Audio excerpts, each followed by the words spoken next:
Às vezes, o verdadeiro terror não está no que a gente não sabe, mas no que está bem na nossa frente, escondido à vista de todos. Era para ser uma festa normal. Um daqueles encontros típicos de cidade pequena, onde todos se conhecem e a única coisa que você espera é dançar, beber e talvez encontrar alguém interessante para conversar. A festa foi na casa de campo de um amigo, bem no meio da floresta, afastada da cidade.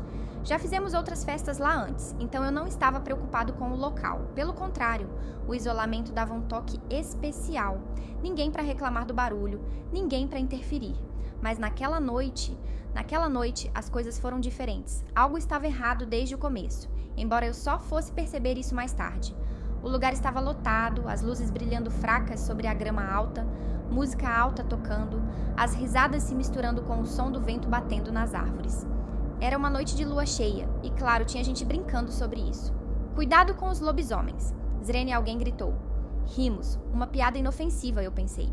Eu estava conversando com alguns amigos perto da fogueira quando percebi um cara que eu nunca tinha visto antes. Ele estava na borda da festa, perto das sombras da floresta, observando tudo, mas sem se misturar com ninguém. Ele era alto, magro, com um rosto estranho, como se estivesse sempre em tensão, os músculos da mandíbula travados. O que me chamou a atenção, no entanto, foram os olhos. Não o formato deles, mas a intensidade. Parecia que ele estava com raiva, ou com fome. Tentei ignorar o incômodo e voltar à conversa, mas de tempos em tempos meus olhos se voltavam para ele, e ele estava sempre lá, imóvel, me observando. Fui perguntar aos meus amigos se sabiam quem era aquele cara. Ninguém sabia. Alguém até sugeriu que ele fosse um amigo de algum convidado, mas ninguém tinha certeza. Nessa altura eu já estava ficando incomodado, mas de novo festa grande, gente estranha. Quem nunca? As horas foram passando e a lua estava alta no céu. A música começou a diminuir e a fogueira queimava baixo, o que sempre indicava que a festa estava no fim. Foi quando o estranho finalmente se mexeu. Ele veio em nossa direção, passos lentos e calculados, como um predador se aproximando da presa. Meu estômago deu um nó. Ele parou a poucos metros de nós, me encarando diretamente. Posso me juntar? Zrene, ele perguntou com uma voz rouca, quase gutural. Antes que alguém pudesse responder, um grito cortou o ar. Todos nós nos viramos para o som, e o que eu vi naquela fração de segundo vai ficar gravado na minha mente para sempre. Uma garota, uma das nossas amigas, estava caída no chão e havia algo sobre ela. Algo que se movia rápido, muito rápido, como uma sombra com garras e dentes. O pânico tomou conta da festa. Pessoas começaram a correr, tropeçando umas nas outras, gritando por ajuda. Eu, paralisado de medo, só conseguia observar enquanto aquele monstro devorava nossa amiga com uma ferocidade animalesca. E então, tão rápido quanto começou, aquilo desapareceu nas sombras da floresta, deixando o corpo mutilado dela, estirado na grama, sob a luz fria da lua. Mas o terror não terminou ali. Eu me virei para procurar o estranho.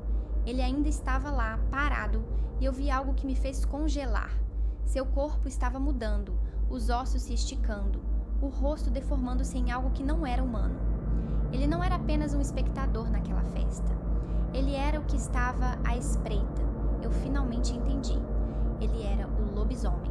Sem pensar, corri para dentro da casa, trancando a porta atrás de mim. O silêncio que se seguiu foi o pior. Eu conseguia ouvir o meu próprio coração batendo tão forte que parecia que ia rasgar o peito. E então, as batidas começaram. Primeiro, na parede. Depois, no telhado. Ele estava do lado de fora, brincando comigo. Quase como um jogo. Peguei uma faca de cozinha. Era ridículo, eu sabia disso, mas era a única coisa que tinha à mão. Os minutos pareciam horas. Eu podia ouvir passos pesados do lado de fora, arranhando a madeira da casa, e de vez em quando um uivo. Aquele som profundo e gutural que fazia a espinha congelar. Quando finalmente o som parou, eu sabia que não era o fim. Ouvi um vidro quebrando. Ele estava dentro da casa. Podia sentir o cheiro dele, uma mistura de carne crua e algo podre, uma coisa primal que preenchia o ar. Eu me escondi em um dos quartos, segurando a faca com tanta força que as mãos doíam. Os passos ficaram mais próximos. Lentamente, ele caminhava pelo corredor, respirando pesado, como se estivesse saboreando o medo que eu exalava. Ele sabia onde eu estava, sabia que não havia escapatória. A porta do quarto estremeceu e então ele estava ali, alto, curvado, com pelos escuros cobrindo seu corpo, os olhos amarelos brilhando com uma fome insaciável. Aquela coisa, aquele lobisomem, parou por um momento me olhando como se estivesse saboreando o momento. Ele estava jogando comigo, curtindo o terror que me paralisava. Eu não tive tempo de reagir. Ele avançou, rápido como um raio, e a última coisa que vi foi a luz da lua refletida em seus dentes afiados, enquanto ele mergulhava em minha direção. Eu nunca soube o que aconteceu com os outros naquela noite. Talvez tenham fugido, talvez tenham sido pegos também. Mas eu sei que não estou mais aqui para contar essa história.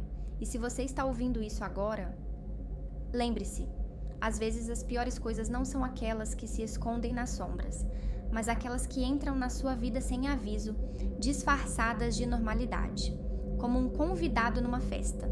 O que eu vivi naquela noite não se pode explicar, só sentir. E você não vai acreditar até que experimente o verdadeiro terror na pele. Nunca pensei que uma simples noite de sexta-feira poderia se transformar em um pesadelo tão grotesco.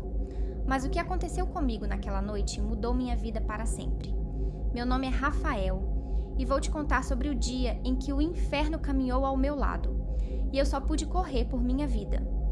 Era uma noite fria e chuvosa quando decidi sair para um passeio.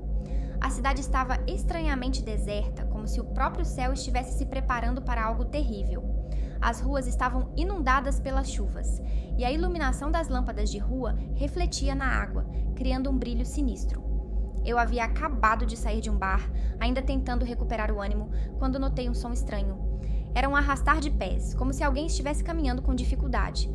Mas o mais perturbador era o som de garras riscando o asfalto molhado. Minha curiosidade se transformou rapidamente em terror quando vi a sombra de uma figura monstruosa se movendo na esquina da avenida. O bicho parecia enorme. Suas pernas curtas e musculosas davam a impressão de um predador em caçada. O que mais me apavorou foi o som que ele fazia, uma mistura de rosnados e uivos, como se estivesse lutando contra alguma coisa interna. Eu me virei para fugir, mas o que eu ouvi me paralisou. Um rugido baixo e gutural, que parecia ecoar de dentro das profundezas da rua. Eu comecei a correr, meu coração batendo tão rápido que eu mal conseguia respirar, mas a sensação de ser perseguido era inescapável.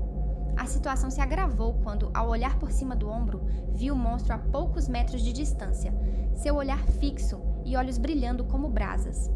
O ser se aproximava cada vez mais. Suas garras deixavam marcas profundas no asfalto enquanto ele avançava. Eu tentei me esconder atrás de um carro, mas o medo paralisava minhas pernas, tornando cada movimento um esforço agonizante. A sensação de estar sendo observado e perseguido pela própria encarnação do terror era esmagadora. Meu grito ficou preso na garganta quando senti as garras frias e úmidas roçarem contra a minha pele. Quando finalmente cheguei a uma área mais iluminada, a criatura parecia hesitar, como se a luz fosse um bloqueio para seu avanço. Eu me apoiei em uma parede, quase desmaiado de exaustão e medo. A última coisa que eu vi, antes de me desfalecer, foi o ser se afastando lentamente, como se a luz estivesse o repelindo. Quando acordei, a manhã estava se aproximando, e eu estava sozinho. A criatura desaparecera, mas as marcas profundas de suas garras ainda estavam visíveis na calçada. Nunca mais vi aquele monstro novamente, mas a lembrança daquela noite ainda me assombra, e eu sei que o verdadeiro terror pode espreitar em qualquer esquina escura e silenciosa. Se você chegou até aqui, por favor, se inscreva no canal, curta e deixe um comentário. Os comentários são muito importantes. Para sabermos se vocês estão gostando do conteúdo ou não, isso nos ajuda a melhorar para os próximos vídeos. Obrigado e até a próxima!